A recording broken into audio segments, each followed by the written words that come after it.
ගමේ මිනිස්සු කියන්නේ ගොම්මන් වෙලාවට තනිවම එළියට බහින්න එපා කියලා.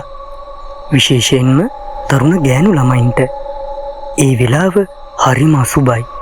සඳලිකා වැඩ ඇරිලා එනකොට රෑ 7 විතර වුණා. එයා ගෙදර යන්න තිබුණේ වත්ත මැදින් වැටුණු පාළු පාරක. එදා අමුතුම නිහඬතාවයක් පරිසරයේ තිබුණා. සුළඟක්වත් නැහැ. හැබැයි මල් සුවඳක් වගේ අමුතු සුවඳ විලවුන් සුවඳක් පාර දිගේ පැතිරිලා තිබුණා. සඳලිකා වේගයෙන් ඇවිදගෙන යද්දී එයාට දැනුණා කවුරු හරි Taman පස්සෙන් එනවා. එයා පස්ස හැරිලා බැලුවා. කවුරුත් නැහැ.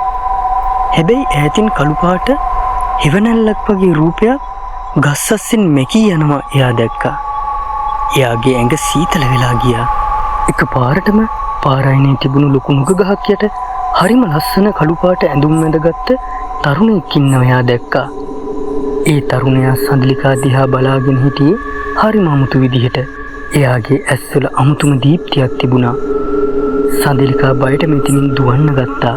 ගෙදර ආවට පස්සේ සඳලිකාට අමුතු අසනීපයක් හැදුණා. එයාට කන්න බෑ, නිදා ගන්න බෑ. රැට නිින්ද ගියාට පස්සේ එයාට පේන්නේ අර කළු ඇඳුම් ඇඳගත්ත තරුණයාගේ රූපය. එයාගේ ඇඳ ළඟ ඉඳගෙන ඉන්නවා වගේ. එයා සඳලිකාගේ අතින් අල්ලන්න හදනවා. සඳලිකා කෑ ගහන්න හැදුවත් සද්දයක් එන්නේ නැහැ.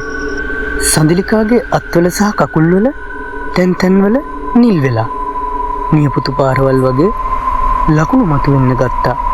ගෙදර අය බය වුණා. ඕන් ගමේ ඉන්න පැරණි කට්ටඩියෙක් වන ගුණපාල මාමා හමු වුණා. ගුණපාල මාමා සඳලිකාව දැක්ක ගමන්ම කිව්වා, මේක සාමාන්‍ය ලෙඩක් නෙවෙයි. මේ දරවිට වැටිලා තියෙන්නේ කළු කුමාර බැල්ම. ඒ යක්ෂයා මේ දරවිව තමන්ගේ ලෝකයට අරන් යන්න හදන්නේ. එදා රෑම තුවිලයක් ලෑස්ති කළා. මල් තට්ටුවක් හදලා කළු කුමාරයාට දොළ පෙදෙන්න දෙන්න පටන් ගත්තා. බෙර සද්දෙත් එක්ක සඳලිකා අමුතුම විදිහට හැසිරෙන්න ගත්තා. එයාගේ කටහඬ පිරිමි කටහඬක් වගේ ගුරුසු වුණා. මේකි මගේ.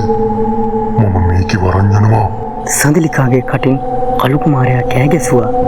ගුණපාල මාමා මන්ත්‍ර ජප කරමින් පැන් කෙන්ඩියකින් සඳලිකාට පැන් ගැසුවා. එකපාරටම විශාල සුළඟක් ආවා. ගෙදර තිබුණු ලාම්පු ඔක්කොම නිමිලා ගියා. අන්ධකාරයේ මැද සඳලිකාගේ කාමරයෙන් බියකරු විනාශයක් ඇසුණා. පහවදා උදේ සඳලිකා සිහිය ලැබුවා. එයාට කිසිම දෙයක් මතක නැහැ. හැබැයි එයාගේ බෙල්ලේ කළු පාට අල්ලක සලකුණක් ඉතිරි වෙලා තිබුණා.